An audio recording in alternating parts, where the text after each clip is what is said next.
Secret warriors के last episode में हमने देखा था कि किस तरह से जो है क्वेक अपनी टीम को लेकर जाती है, जिसका उनको वहाँ पे नहीं पता होता कि वहाँ पे पहले से गॉर्गन भी मौजूद है और उसके साथ वहाँ पे क्रैकन भी होता है। लेकिन क्रैकन तो वहाँ से निकल जाता है, लेकिन गॉर्गन वो जल्दी हार मानने वाला नहीं था और वो उनसे मुकाबला करता है, जिसके बीच हम देखते हैं कि उनकी एक साथी योयो जो थी वो बहुत बुरी तरीके से जख्मी हो जाती है। और यहीं से निक फ्यूरी उनको अपने एक नए बेस के ऊपर बुलाते हैं और उन पर काफ़ी ज़्यादा गुस्सा होते हैं, खासकर क्वेक पे कि उसने अपनी टीम को फील्ड में जाने की इजाज़त क्यों दी जब वो लोग इसके लिए रेडी नहीं थे, और बोलते हैं कि अब से तुम इस मामले को छोड़ दो और अपने दोस्तों को ट्रेन करने में लग जाओ, जब तक के लिए हाइड्रा को मैं संभालता हूँ। और हम देखते हैं कि यहाँ पे निक फ्यूरी अपने पुराने एजेंट डम डम डुगन से बात कर रहे होते हैं। अब आगे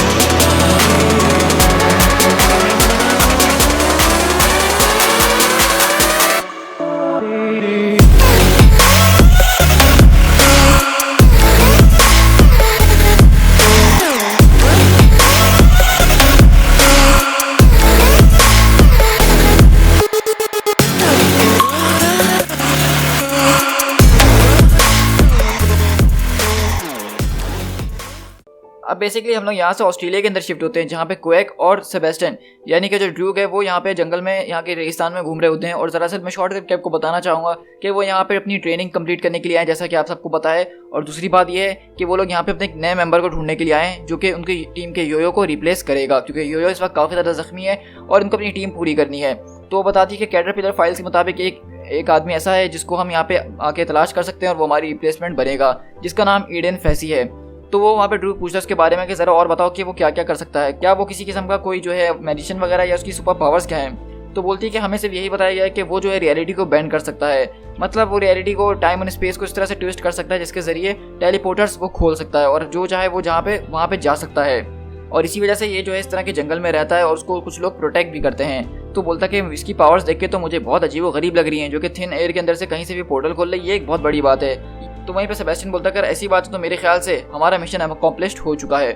और हम पीछे देखते हैं कि वो वहाँ पे खड़ा हुआ होता है और बोलता है कि हेलो वाइट पीपल, क्या तुम लोग को प्यास लगी है।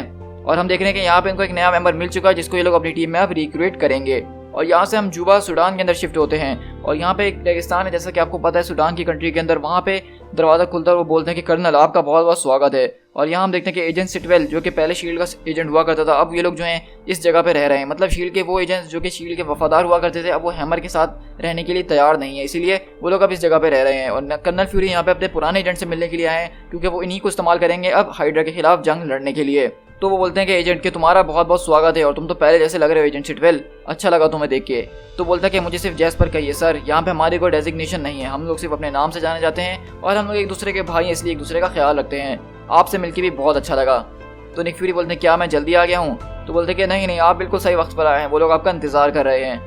और इस तरह हम लोग उस टेबल की तरफ शिफ्ट होते हैं जहाँ पे दो बड़े एजेंट्स जो कि शील्ड के, जिसमें से एक डम डम डुगन और दूसरा गैब्रियल जोन्स होता है, जो कि दोनों काफ़ी बड़े एजेंट्स हैं शील्ड। और आपने इनको पहले कई बार जो है इस कॉमिक बुक सीरीज़ में देखा ही होगा, हो सकता है कि आपको नाम से याद ना हो। और इस तरह वो लोग हम देखते हैं कि आगे गले वगैरह मिलते हैं और वहाँ पे जो है डम डम डुगन को उनसे काफ़ी शिकवे भी होते हैं, क्योंकि निक फ्यूरी इतने सालों से गायब है और उन्होंने उससे कोई बात करने की कोशिश नहीं की। लेकिन फिर भी आखिरकार दोस्त तो दोस्त होते हैं, चाहे कितने सालों के बाद भी मिलें, ये उनके बीच कितनी भी डिफरेंसेस क्यों ना हो। वो लोग एक दूसरे से गले वगैरह मिलते हैं और पार्टी वार्टी शुरू करते हैं। लेकिन गैब्रियल वो यहाँ पे जो होता है ज़्यादा खुश नहीं होता निक फ्यूरी को देख के। अब यहाँ से हम दोबारा शिफ्ट होते हैं इनसाइड स्ट्रेट के अंदर, जो कि निक फ्यूरी का सीक्रेट बेस नंबर 8 है, जहाँ पे इस वक्त ये कैटरपिलर्स की टीम रह रही है। वैसे तो मैं आपको बता दूं कि इस टीम का कोई खास नाम है नहीं, इस कॉमिक का नाम सीक्रेट वॉरियर है, तो हो सकता है कि इस टीम का नाम भी सीक्रेट वॉरियर हो, लेकिन मैं इनको कैटरपिलर्स बुलाना ज़्यादा पसंद करता हूँ, क्योंकि निक फ्यूरी ने इनको अपने प्रोजेक्ट कैटरपिलर से बनाया है और उसके अंदर ये उनकी कैटरपिलर्स हैं जिसको उन्होंने सेलेक्ट करा है। तो इसलिए जब मैं कैटरपिलर्स की बात करूँ तो आप समझ जाएगा कि मैं इस टीम की बात कर रहा हूँ। और यहाँ पे हम देखते हैं कि निक फ्यूरी के ऑफिस के अंदर जेटी जो है वो कुछ तलाशी ले रहा होता है, जैसा कि आपको पता है कि निक फ्यूरी से उसकी कितनी हटती है। वहीं पीछे से एलेक्स आता है और वो जेटी बोलता है कि अबे तेरी माँ की, तू यहाँ क्या कर रहा है। लेकिन वहीं पे एलेक्स जो है वहाँ की लाइट खोलता है और बोलता है कि ये तुम आखिरकार कर क्या रहे हो। तो बोलता है कि बच्चे मैं जानता हूँ कि तुम्हें कैसा लग रहा है, लेकिन ये वैसा है नहीं। तो बोलता है कि मेरे ख्याल से मुझे तो बिल्कुल वैसा ही लग रहा है जैसा तुम कर रहे हो जेटी, क्या ढूंढ रहे हो यहाँ पे तुम, और क्या मैं तुम्हारी को मदद कर सकता हूँ। तो जेटी बोलता है कि ये हुई ना बात, तुम मेरे फेवरेट सुपर हीरो बन गए हो अब से। और इस तरह हम देखते हैं कि वो दोनों वहाँ पे तलाशी वगैरह ले रहे होते हैं और वो पूछता है कि आखिरकार हम यहाँ पे तलाश क्या कर रहे हैं। तो बोलता है कि मुझे इस बारे में नहीं पता, हम कुछ स्टफ देख रहे हैं जो कि थोड़ा अजीब हो, थोड़ा अलग हो, जो कि आउट ऑफ प्लेस हो, ताकि हमें उससे कुछ पता चल पाए। तो एलेक्स बोलता है उन सारी चीज़ों को ढूंढने से हमारा क्या मकसद है, मतलब हमें क्या मिलेगा। तो बोलता है कि मुझे भी ये बात नहीं पता, बस मैं क्लू ढूंढना चाह रहा हूँ कि यहाँ पे आखिरकार जो हो रहा है उसके पीछे क्या चल रहा है। मतलब यहाँ पे जेटी को ऐसा लग रहा है कि निक फ्यूरी उनको सिर्फ इस्तेमाल कर रहा है, वो असली प्लान जो है वो उनके साथ शेयर नहीं कर रहा है। और कहीं ना कहीं ये बात ये बिल्कुल ठीक भी है, क्योंकि निक फ्यूरी अपने सारे के सारे प्लान्स कभी किसी एक इंसान के साथ शेयर नहीं करते हैं, और यही वजह है कि वो हर चीज़ के लिए हमेशा तैयार भी रहते हैं। लेकिन वहीं पे एलेक्स जो होता है उसको एक टेबल के नीचे बटन नजर आता है और वो उस बटन को दबाता है तो पीछे से एक पूरा का पूरा डोर खुलता है और एलेक्स बोलता है कि लगता है हमें कुछ मिल गया है। और उस कमरे के अंदर हम देखते हैं कि बहुत सारे रोबोट्स, बेसिकली बहुत सारी LMDs मौजूद होती हैं जो कि लाइफ मॉडल डिकॉज होते हैं और वो निक फ्यूरी के होते हैं। और बोलता है कि आखिरकार ये है क्या, ये कितना क्रीपी लग रहा है और एक शख्स को इतनी ज़्यादा कॉपीज़ बनाने की क्या ज़रूरत है अपनी। जेटी बोलता है कि मेरे ख्याल से शायद वो कोई गे वे तो नहीं है जो अपनी जैसी कॉपीज़ बना रहा है, और तुम समझ सकते हो कि मैं क्या कहना चाह रहा हूँ। और यहाँ से हम दूसरे पर शिफ्ट होते हैं जेरी के पास, जो कि इस वक्त योयो रॉड्रिगर के पास बैठा हुआ होता है और उसकी जो है बेचारी की बहुत ज़्यादा हालत ख़राब हो गई होती है, उसकी हीलिंग वगैरह चल रही होती है और वो वहाँ बैठ के उसको जो है एक कहानी, एक पोम सुना रहा होता है, तो उसका ख्याल रख रहा होता है बेसिकली। और ये सारी बातें आप देख सकते हैं कि ये वही बातें इस वक्त चल रही हैं जिसके बारे में हमें जो है बताया गया था। यानी एलेक्स ने हमें एक छोटी सा फ्यूचर बचाने की कोशिश की थी जिसमें उसने बताया था कि योयो जो है बहुत बुरी तरीके से जख्मी हो जाएगी और जेरी जो इसको ख्याल रखेगा और उसको पता चलेगा कि असल में वो है कौन। और इस तरह उसने बहुत सारी चीज़ें बताई थी जिसमें से एक ये था कि जेटी मारा जाएगा। तो हम देखते हैं कि ये सारी की सारी बातें जो एलेक्स ने कही थी वो सच होती हैं कि नहीं। अब यहाँ से हम अफ्रीका के अंदर यानी सूडान में शिफ्ट होते हैं और इस तरह यहाँ से निक फ्यूरी इनको बताना शुरू करते हैं कि इस वक्त दुनिया में हो क्या रहा है और क्या नहीं हो रहा। और वहाँ पे गैब्रियल जोन्स बोलता है कि तुम्हारे कहने का मकसद ये है कि शील्ड हमेशा से हाइड्रा थी, इतने सालों से हम बैरन स्टैकर से कितनी बार लड़ चुके हैं, हम उसको कितनी बार मारने के करीब थे, वो हमें कितनी बार मारने के करीब था, और तुम्हें अब इस सारी बातों पर बिलीव कर रहे हो। तो वो बोलता है कि तुम्हें ये बात अच्छी लगे ना लगे गेब, लेकिन इस वक्त हमारे पास जो सच्चाई है उसको मानना ज़रूर मुश्किल है, लेकिन ये सच है बिल्कुल। लेकिन हम देखते हैं कि गैब्रियल यहाँ पे काफ़ी ज़्यादा जो है निक फ्यूरी से रूडली बात कर रहा होता है, क्योंकि वो यहाँ पे अच्छे तरीके से नहीं पेश आ रहा है। उसके मुताबिक जो है वो बोलता है कि तुम्हें पता है कि तुम्हारी क्या प्रॉब्लम है निक, सबसे बड़ी प्रॉब्लम तुम खुद हो। तुमने जो है हम सबको पीछे छोड़ दिया जब हम लोग मुसीबत में थे, तुमने हमारी कोई खबर नहीं ली, हमारे बारे में कुछ नहीं पूछा, तुम्हें नहीं पता कि हम लोग किस किस दौर से गुजरते हुए आ रहे और हमारी क्या हालत हुई हुई है। तो इसलिए कर्नल, अगर तुम यहाँ के हुक्म चलाना चाहते हो सीधे तरीके से तो मैं तुम्हारी कोई बात नहीं मानने वाला। लेकिन निक फ्यूरी बोलते हैं ये बात मैं बहुत सुन के थक चुका हूँ, ये गाना बहुत सारे लोग मुझे सुना चुके हैं और अब इस बात को एक कान खोल के सुन लो कि मैंने वही करा जो मुझे करना था। ये दुनिया है जो कि बदली है, मैं नहीं हूँ जो मैं बदला हूँ, मैं उसी जगह मौजूद हूँ, बस ये दुनिया बदल गई है। तो वही पे डबडन बोलता है कि बस ठीक है यार, तुम लोग जो हो पुराने कुत्तों की तरह यहाँ पे लड़ना ना शुरू कर देना दोबारा से। चलो अब मैं तुम्हें दिखाना चाहता हूँ कि बेस के अंदर कुछ लोग हमारा इंतजार कर रहे हैं, हमें अपने ऑपरेशन के ऊपर काम करना चाहिए निकी। और इस तरह ऑस्ट्रेलिया के अंदर हम शिफ्ट होते हैं उस आदमी के पास जिसका नाम फैसी होता है, ईडन फैसी। और वो बोलता है कि तुम लोग अपने यहाँ पे जो अपना घर जैसा समझो और बताओ कि तुम लोगों के लिए मैं रोस्टेड कैंगरू लाऊं कि नहीं लाऊं। तो सेबेस्टियन बोलता है कि हाँ मेरे लिए तो लेकर आओ। और वो क्वेक से पूछता है, लेकिन बोलती है कि नहीं मेरे लिए नहीं लाना, लिसन मैं तुमसे कुछ यहाँ पे काम से आई हूँ। तो बोलती है कि हाँ मैं जानता हूँ कि तुम यहाँ पे किस वजह से आई हो, तुम मुझे अपनी टीम में रिक्रूट करने के लिए आई हो और मेरे ख्याल से ये एक बहुत इरिटेटिंग चीज़ है और मेरा जवाब इसमें ना होगा। बोलता है कि मैं जानता हूँ कि यार ये चीज़ें बहुत ज़्यादा अलग है और तुम्हें शायद इसका जवाब भी नहीं पता, लेकिन मेरे पास है, मेरे हाथ देख रही हो तुम, मैं इनके ज़रिए जो रियलिटी को मोल्ड कर सकता हूँ, अपनी पावर्स को इस्तेमाल करके कहीं से कहीं जा सकता हूँ। और मैं इस वक्त यहाँ पे एक बूढ़े इंसान के साथ रह रहा हूँ जो कि मुझे थोड़ा बहुत उसको चलाना सिखा रहा है और मैं इस वक्त डायपर्स के अंदर घूम रहा हूँ, जबकि मुझे तो कहीं अच्छे लोगों के साथ होना चाहिए ताकि मैं जो हूँ अपनी पावर्स को और अच्छे तरीके से अंडरस्टैंड कर सकूँ और इनको काम का बना सकूँ। लेकिन देखो मैं यहाँ लेदर पैंट्स के अंदर घूम रहा हूँ और मेरे हाथ भी इतने अच्छे नहीं हैं जिस तरह इनको होना चाहिए। तो बोलता है कि देखो मैं तुम्हारी बात समझ रहा हूँ कि तुम्हें मेरी बात अजीब व गरीब लग रही होंगी, लेकिन मेरा जवाब नहीं है क्योंकि मैं नहीं जा सकता हूँ, क्योंकि मेरा जो आदमी है जिसका नाम गेटवे है इसने मुझे मना करा है कि मैं तुम लोग के साथ नहीं जा सकता हूँ, और अगर वो कह रहा है कि मैं नहीं जा सकता तो मैं नहीं जाऊँगा। तो वहाँ पे जो है वो बोलता है आदमी कि तुम जा सकते हो। तो बोलता है कि एक मिनट, आपने मुझे भी मना कर था कि मैं इनके साथ नहीं जाऊँ और आप कह रहे हैं आप जा सकते हैं। तो वो बोलता है आदमी कि वो वन साइडेड मैन जो है उसके हिसाब से वो तुम्हें इस ग्रुप के लिए नहीं लेना चाहता है, बल्कि वो अपने एक अलग ग्रुप के लिए लेना चाहता है। तो क्वेक बोलती है कि जरा एक मिनट, तुम दूसरे ग्रुप की बात कर रहे हो, वो कौन सा ग्रुप है?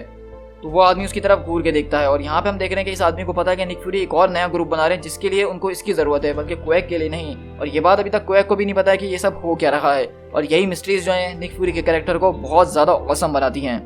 हम यहाँ से गेनेना के अंदर शिफ्ट होते हैं, ये एंशिएंट हेडक्वार्टर है हाइड्रा का, और अब हम देख सकते हैं कि हाइड्रा के सारे 6 मेंबर्स वो इस टेबल के ऊपर मौजूद हैं। और बैरन बोलता है कि देखो ज़रा, हम एक बार दोबारा गैदर हो चुके हैं, अब हमें सिर्फ जो है एक चीज़ के ऊपर एग्री करना है ताकि हम उसको आगे प्रोसीड कर सकें। मेरा प्लान जो है वो मैं तुम लोग के सामने पहले ही रख चुका हूँ और मैं तुम लोग की अब थॉट सुनना चाहूँगा कि तुम लोग क्या सोचते हो इस बारे में। तो मैडम हाइड्रा, तुम्हारा क्या ख्याल है? तो बोलती है कि तुम्हारी एफर्ट्स वो सच में बहुत ज़बरदस्त हैं बैरन, मैं उनको मानती हूँ पूरी तरीके से, लेकिन जो डायरेक्शन तुम ले रहे हो वो मेरे ख्याल से ओवर एग्रेसिव है। हमें जो ये चीज़ें वैसी करनी चाहिए जैसे हम हमेशा करते आए हैं, हमें जल्दबाजी नहीं करनी चाहिए। लेकिन क्रैकन बोलता है कि मेरे हिसाब से ऐसा कुछ भी नहीं है, हम जो करते आए हैं वो अब नहीं करना चाहिए, अब हमारे पास मौका है, उस मौके का इस्तेमाल करके हमें जो है फ़ायदा उठाना चाहिए। तो मैडम हाइड्रा बोलती हैं कि फ्यूरी जानता है इस बारे में, उसको पता है ग्रेट क्रैकन कि हम लोग क्या करने वाले हैं और हमारा क्या प्लान है, ये हमारे लिए बात महंगी पड़ सकती है। तो द गॉर्गन बोलता है कि तुम उसके बारे में ऐसे बात कर रही हो जैसे वो बहुत बड़ी चीज़ हो, वो सिर्फ एक आदमी ही तो है, मेरी नज़र में वो कुछ नहीं है। तो बोलती है कि तुम्हारी बात बिल्कुल ठीक है, मैं इज्जत करती हूँ गॉर्गन, लेकिन बस मैं ये कहना चाहती हूँ कि जो हम कर रहे हैं हमें वही करना चाहिए, लेकिन थोड़े ऐसे तरीके से जो लोगों के सामने ना आ सके, जो लेस प्रोएक्टिव प्लान हो। तो क्रैगन बोलता है कि नहीं, हम शुरू से एक स्पेयर रहे हैं और वो लोग शील्ड, हम लोग वही करते आएंगे जैसा हम शुरू से करते आए हैं और इसी तरह से चीज़ें ख़त्म भी होंगी। हम अपनी डेस्टिनी से नहीं भाग सकते हैं, हम जैसे थे हम वैसे ही रहेंगे। और इस तरह हम लोग देखते हैं कि यहाँ के कुछ मेंबर्स जो हैं, जिसमें मैडम हाइड्रा और वाइपर ये कह रहे हैं कि तुम्हारा जो प्लान है बैरन वो है तो बहुत अच्छा, लेकिन वो बहुत ज़्यादा जज्बाती प्लान है, मतलब उसके ज़रिए वो लोग खुल के जो है दुनिया के सामने आ जाएंगे। और मैडम हाइड्रा और वाइपर इस चीज़ से भी इनकार कर रही हैं, बल्कि दूसरी तरफ क्रैगन वगैरह जो है वो कह रहे हैं कि हम जैसा करते आए हैं हमें वैसा ही करना चाहिए, अब हमें किसी का डर नहीं है, और खासकर निक फ्यूरी का तो डर होना ही नहीं चाहिए। तो वहाँ पे बैरन बोलता है कि चलो मैंने तुम सबकी बातें तो सुन ली, और अगर वोटिंग की बात की जाए तो सब यही चाहते हैं कि मेरा प्लान फॉलो किया जाए। तो मैं सुनना चाहूँगा कि अगर मैं ये प्लान फॉलो करता हूँ तो वाइपर क्या तुम मुझे सपोर्ट करोगी? तो वाइपर बोलती है कि हाँ, मैं तुम्हें हमेशा सपोर्ट करूँगी। और वो बोलता है कि गॉर्गन बोलता है कि मुझे सिर्फ इस कहानी के अंत के बारे में फिक्र है और मैं नहीं जानता कि तुम इसमें कौन सा प्लान चूज करते हो, मुझे सिर्फ अंत की तरफ जाना है। तो वहीं पे बैरन बोलता है तो इसका मतलब ये है कि सब मेरी बात से एग्री हैं। तो मैडम हाइड्रा, तो आप बताना चाहेंगी कि आपका फाइनल डिसीजन क्या है? हमारे पास एक अपॉर्चुनिटी है, क्या आप यहाँ पे बैठ के इंतजार करना चाहती हैं या फिर इस अपॉर्चुनिटी का फायदा उठाना चाहती हैं? तो मैडम हाइड्रा बोलती है कि बहुत बढ़िया, हेल हाइड्रा, अब होगी जंग। और इस तरह हम देखते हैं कि यहाँ पे इन्होंने अपना एक प्लान चूज करा है जो कि हमें नहीं पता कि क्या होने वाला, लेकिन उससे साफ जाहिर है कि ये जबरदस्त किस्म का प्लान जो है वो सीधा जंग की तरफ जाएगा। और इस तरह हम लोग यहाँ पे मेन स्टेजिंग एरिया के अंदर शिफ्ट होते हैं, उसी जगह सूडान के अंदर जहाँ पे सारे शील्ड एजेंट्स मौजूद हैं। और डमडंग बोलता है कि ये देखो, ये है हमारी वो जगह जहाँ पे हम लोग सब छुपते फिर रहे हैं, ये हमारे हॉलिंग कमांडोज हैं, ये हुआ है उन एजेंट के साथ जो कि पहले शील्ड में काम किया करते थे। निक फ्यूरी बोलते हैं कि ये तो बहुत कम लग रहे हैं। तो डमडम बोलता है कि हाँ, जाहिर सी बात है, सब हमारे साथ आना नहीं चाहते थे।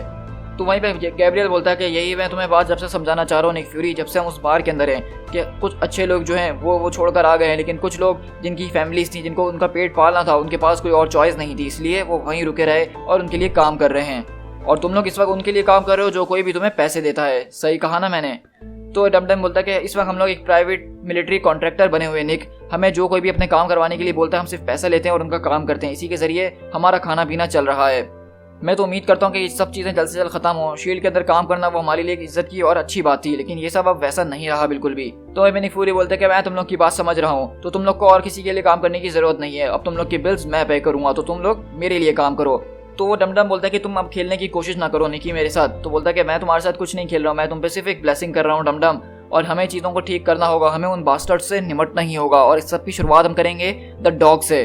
तो वहाँ पे वो बोलता है डमडम डुगन, क्या तुम सीरियस हो? तुम द डॉग के ऊपर हमला करने की सोच रहे हो? ये आसान काम नहीं है। निक बोलता है कि हाँ, तुमने सही सुना, हम द डॉग के ऊपर हमला करेंगे। तो डमडम बोलता है कि भाड़ में जाओ तुम। तो वहाँ पे जो लोग खड़े होते हैं वो उनसे पूछता है कि बताओ तुम लोग, क्या तुम लोग निक फ्यूरी के लिए एक बार फिर दोबारा काम करना चाहोगे? और वो सब लोग उसका जवाब हाँ में देते हैं। निक फ्यूरी बोलते हैं कि सिचुएशन देख के तो लग रहा है कि हमारे पास काफ़ी लोग हैं। तो डमडम बोलता है कि चलो मेरे साथ, अब तुम्हें मैं हमारी आर्मरी दिखाता हूँ। और हम देखते हैं किस तरह उनकी आर्मरी के अंदर ज़बरदस्त किस्म के वेपन्स मौजूद होते हैं, जिसमें गन्स, राइफल्स, मिसाइल्स, हर चीज़ मौजूद होती है। और डमडम बोलता है कि तुम्हें क्या लगता है, बताओ। तो बोलता है कि मेरे हिसाब से ये सब चीज़ें काम कर जाएंगी। तो गैब्रियल जोन्स बोलता था, डॉग, एक वो जगह जो कि हैमर का बेस बना हुआ है, निक तुम क्या सोच रहे हो? इतने से सिर्फ मुट्ठी भर सोल्जर्स वहाँ पे लेकर जाओगे और पूरे के पूरे शील्ड फैसिलिटी को दोबारा हासिल कर लोगे? मुझे कुछ ऐसा नहीं लगता है। तो निक फ्यूरी बोलते हैं कि मैंने कब कहा कि हम वहाँ पर जाएंगे और आसानी से उसको हथियार लेंगे? मेरे हिसाब से वो एक बहुत मुश्किल किस्म की पार्टी होने वाली है और मैं चाहूँगा कि तुम उस पार्टी में हमारा साथ दो। तो गैब बोलता है, क्या तुम निक फ्यूरी सीरियस हो? मतलब आई मीन तुम सारी बातें अपने होश में कर रहे हो कि नहीं कर रहे हो?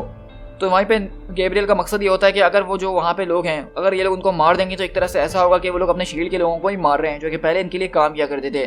तो निक फ्यूरी बोलते हैं कि तुम जानते हो ना, एक कंपनी रॉक्सॉन जिसकी सर डायरी कंपनी एरॉन के नाम से थी, जो कि आउट ऑफ बिजनेस हो गई, और वो जो थी बहुत जल्दी रॉक्सॉन कंपनी आगे बढ़ने लगी। लेकिन रॉक्सॉन कंपनी के बारे में हर कोई जानता है कि किस तरह वो अमीरों से गरीबों के ऊपर जुल्म करके अपना पैसा बनाती है और काम करती है, लेकिन फिर भी जो उसके एजेंट्स उन सारी बातें पता होने के बावजूद वो वहाँ पे काम कर रहे हैं, क्योंकि वो वहाँ के एम्प्लॉय हैं और उनके ऊपर इसकी जिम्मेदारी नहीं है कि उसका पैसा कैसे आ रहा है, बस उनकी फिक्र है कि उनको पैसा आना चाहिए। वो समझते हैं कि वो वहाँ पे मौजूद है कि कोई चीज़ बदल नहीं सकते हैं, तो इसलिए वो खामोशी से वहाँ काम कर लेते हैं। लेकिन हमारे लोग वो हैमर में अपनी मर्जी से गए, उन्होंने इसको चूज़ करा है, वो चाहते हैं तो वहाँ पे नहीं जाते, वो वहाँ पे जाके ऐसे काम कर रहे हैं जैसे कुछ हुआ ही नहीं है, उन्होंने अपनी आंखें बंद कर ली हैं। और मेरे हिसाब से इसकी कीमत तो उनको चुकानी पड़ेगी कि वो हमारे दुश्मनों के साथ काम जो कर रहे हैं, और मेरे ख्याल से वो कीमत सिंपैथी तो बिल्कुल भी नहीं है। तो वहीं पे गैब्रियल बोलते हैं कि निक फ्यूरी आखिरकार तुम कैसी बातें कर रहे हो, अपने होश में हो तुम? ये दुनिया इतनी ज़्यादा सिंपल नहीं है जितना तुम समझते हो। इस दुनिया में रहने के लिए हार्ड चॉइसेस लेनी पड़ती हैं, लोगों को कॉम्प्रोमाइज़ करना पड़ता है। जैसा कि मैंने तुमसे पहले भी कहा कि हमारे जो लोग थे जो वहाँ पे रुके हैं, उनकी फैमिलीज थी, उनको उनका पेट पाल रहा था, वो उनको जिंदा नहीं मार सकते थे। और यहाँ पे जो है गैब्रियल बोलता है कि मुझे सच सच बात बताना निक, जब तुम उनके सर में अपनी गोली उतारोगे तो तुम्हें कैसा महसूस होगा? निक, तुम्हें क्या महसूस होगा, मुझे बताओ। और निक फ्यूरी यहाँ पे एक बहुत ही ज़्यादा सैवेज जवाब देते हुए बोलते हैं कि मुझे सिर्फ इस गन का रिकॉइल महसूस होगा, मतलब जब मैं इसकी गोली चलाऊंगा तो मुझे इसका सिर्फ झटका महसूस होगा और कुछ भी नहीं। और इस तरह हम देखते हैं कि यहाँ पे निक फ्यूरी ने सोच लिया है क्या वो लोग अपने हैमर वाले उस बेस पे जाएंगे और उसको वापसी हासिल करेंगे, जो कि शील्ड के लोग वहाँ पे पहले काम किया करते थे, लेकिन अब उस पर हैमर का कब्जा है। और साथ में हम देख रहे हैं कि हाइड्रा के लोगों को भी वो बेस चाहिए। तो यहाँ से एक ज़बरदस्त किस्म की जो है टीम बनने वाली, जो कि निक फ्यूरी ने बनाने की सोच ली है। और अब हम देखेंगे कि किस तरह से निक फ्यूरी पूरी टीम को बना के वहाँ पे लेके जाते हैं। To be continued।